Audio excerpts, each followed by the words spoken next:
When Welles got to Hollywood, one of the most important centers of power wasn't even in the town, but north, in the mountains, where William Randolph Hearst had built his castle. One of the richest men in America, who'd built an empire in newspapers, magazines, radio, films. Hearst lived on a property half the size of Rhode Island. He called it the ranch. When Hearst went to San Simeon, what he did was to create a state within the United States in which he was the absolute ruler, the dictator. He was so superior. He was like a god in the newspaper business. Nobody was like him. Nobody came anywhere near him. He was a tyrant, too.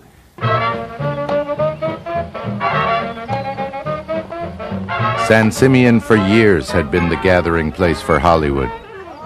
Charlie Chaplin, Norma Shearer, Clark Gable. And the studio brass was there, too. Thalberg, Mayer, Warner. Guest lists that were less about joy than respect. One of every 5 Americans was reading a Hearst paper every week. That's where his power in Hollywood came from, was all the media outlets that he controlled. And it's true, if he didn't like you, it was not going to be pretty.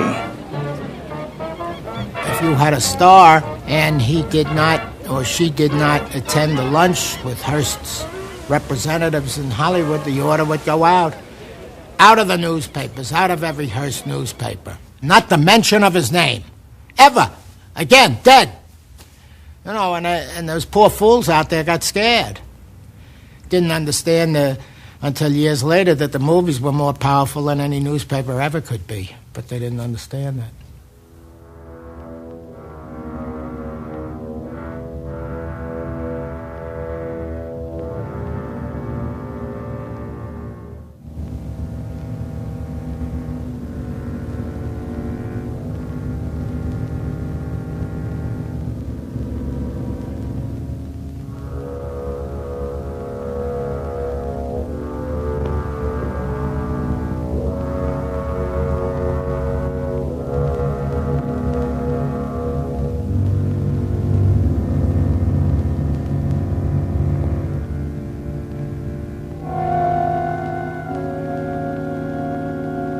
Less than a year after he'd gotten to Hollywood, Welles would turn his filmmaker's eye to that castle.